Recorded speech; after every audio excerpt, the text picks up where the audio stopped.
Ya mungkin saya sekarang ke Bang Emrus dulu. Bang Emrus, kalau kita bandingkan ini untuk ketika Pak SBY menjabat sebagai presiden dengan Pak Jokowi sekarang, siapa yang paling banyak mengkritik menterinya di depan umum?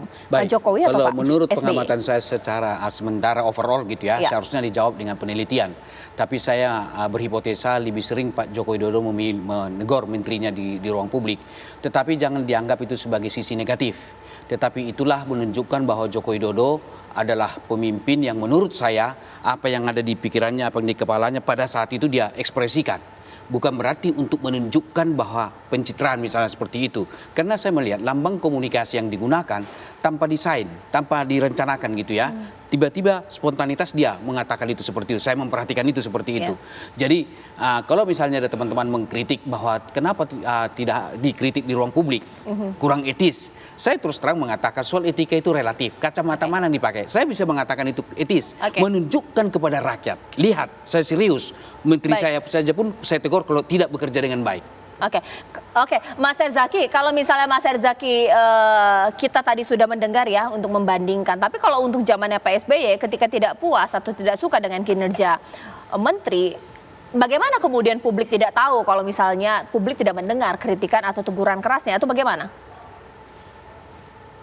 Ya, itu kan bisa terlihat dari outputnya, Mbak. Apakah ada perubahan atau tidak dalam kinerja para menteri maupun capaian-capaian dari pemerintahannya.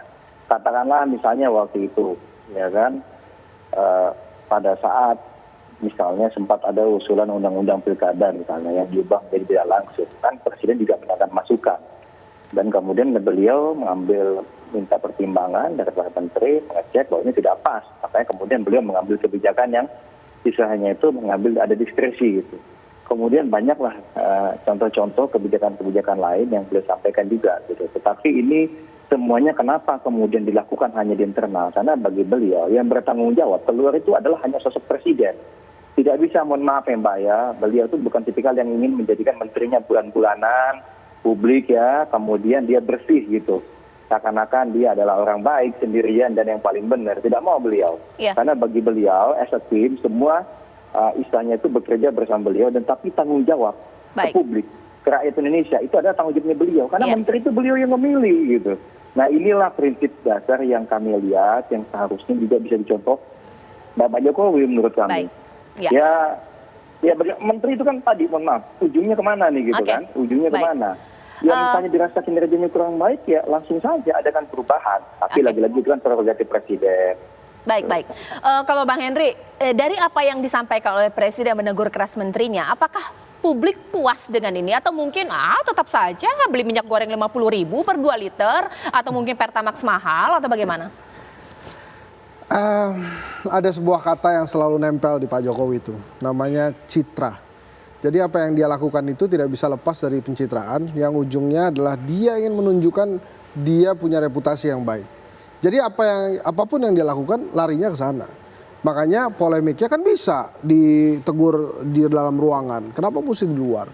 Apa bedanya marah-marah yang 2 minggu pertama dengan yang sekarang? Hal-hal itu kan kerap dipertanyakan oleh publik karena publik tuh mempertanyakan ini Pak Jokowi lagi ngapain nih sekarang. Jadi pengen tahu juga, betul tadi kata Mbak Caca, marah-marah ini tidak ada gunanya kalau minyak goreng gitu ya, tetap mahal harganya, tetap tinggi. Marah-marah ini nggak ada gunanya kalau tetap solar itu tidak bisa didapatkan karena langka. Jadi kan ada joke ya yang di masyarakat itu, kenapa kemudian Pertalite langka? Enggak kok Pertalite nggak langka, Pertalite sedang menuju ke sini. Tapi kenapa Pertalite nggak nyampe? Ya karena truknya lagi ngantri solar gitu. Makanya nggak nyampe-nyampe. Jadi hal-hal seperti ini sebetulnya apa yang diutarakan oleh Presiden saat ini. Marah-marahnya itu betul-betul kita tunggu. Nanti setelah ini apa? Makanya saya katakan tadi, ini Pak Jokowi lagi bingung juga nih sebetulnya. Ini menterinya nih mau diapain gitu.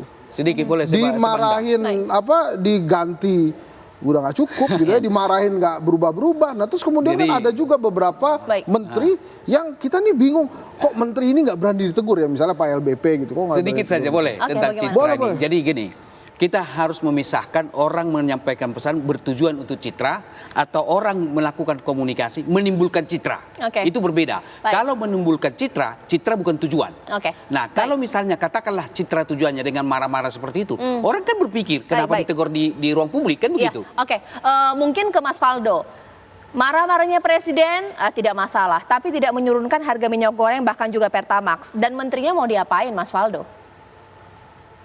Ya, kita ini kalau terbuka salah, tertutup salah lagi. Katanya kan mau terbuka. Jadi kan kita mengajak warga untuk melihat diskusi yang terjadi gitu, agar tanggung jawab yang dipegang itu semakin besar gitu loh. Karena ini sumpah kita kepada rakyat. Dan dalam derajat tertentu kita juga mau ada pemahaman terkait situasi yang dimiliki oleh rakyat gitu. Yang jadi masalah kan jika ditutupi, itu menurut kami lebih salah lagi. Bisa jadi ada banyak transaksi yang mungkin terjadi, ada hal-hal yang mungkin sengaja ditutup-tutupi gitu. Apalagi dengan kondisi yang hari ini gitu, keterbukaan informasi itu tidak bisa kita bendung lagi gitu loh. Oleh karena itu, keterbukaan itu kan bisa dicek lah di apabila Bapak Ibu semua dan kawan-kawan itu subscribe YouTube Sekretariat Presiden, semuanya ada di sana. Bapak Presiden kunjungan kemana, Bapak Presiden sampaikan terkait cuti Lebaran, Bapak Presiden sampaikan terkait pemugaran Candi Borobudur dan sebagainya, banyak sekali gitu loh. Dan kebijakan-kebijakan disampaikan secara terbuka karena kita maunya terbuka. Kita ingin mengajak masyarakat melihat bagaimana diskusi yang terjadi, sehingga tanggung jawab yang diemban oleh setiap orang-orang yang memimpin di Republik ini, termasuk pembantu Presiden, itu semakin besar. Nah, karena ini sumpah kita kepada rakyat. Jadi, bagaimana capaian-capaiannya ya kita sama-sama mengecek gitu loh. Wah, Bapak Presiden sudah menyampaikan ada permintaan untuk detail gitu, tahu permasalahannya dari ujung ke ujung. Nah, sehingga ini bisa diselesaikan bersama-sama dan dikomunikasikan dengan baik kepada masyarakat. Mas Faldo, agar tidak ada salah persepsi. Mas Faldo, memang ada sejumlah menteri yang ketika ada kebijakan yang kontroversial tidak kita lihat tampil di publik sesuai dengan maunya presiden memberikan penjelasan. Apakah mungkin ada ketakutan kalau mungkin muncul ke publik jelaskan salah, nggak dijelasin juga salah, atau bagaimana? Yang jelas, setiap permasalahan-permasalahan yang di-capture ya dari publik, aspirasi-aspirasi publik, itu selalu ter-capture setiap hari bahkan, dan kita selalu melakukan langkah-langkah untuk menyelesaikannya, seperti minyak goreng, seperti kemarin juga kelangkaan energi, dan ada yang memang sedang dikerjakan gitu. Nah, hal-hal yang sedang dikerjakan, ada yang menjadi fokus juga gitu. Jadi ada yang dikerjakan, ada yang menjadi fokus gitu. Dibagi-bagi pekerjaannya yang pasti masalahnya harus selesai. Baik. Nah, bentuk pengingatan presiden ini ya disampaikan secara terbuka untuk mengingatkan kembali. Ayo yang kemarin dikerjakan, kita kerjakan lagi, kita selesaikan, difokuskan, progres sedang ada, disampaikan ke publik, dan progres sedang dikerjakan. Yang jadi ya biarkan bekerja gitu loh. Biarkan bekerja dengan baik sehingga permasalahan selesai dan kita bisa mendapatkan manfaatnya. Baik, ya pemirsa, sesaat lagi ini saya masih bahas harga, bahkan kenaikan BBM, bahkan juga minyak goreng. Sesaat lagi saya akan bahas yang lebih panas, bahwa ketika presiden juga menyinggung menterinya untuk nggak usah bahas lagi lah perpanjangan masa jabatan presiden. Apakah publik terpuaskan dengan statement Presiden Joko Widodo? Atau mungkin masih belum jelas karena aksi demo begitu terjadi di sejumlah wilayah, bahkan ada ancaman untuk bagaimana presiden bersikap terkait perpanjangan masa jabatan presiden. Sesaat lagi.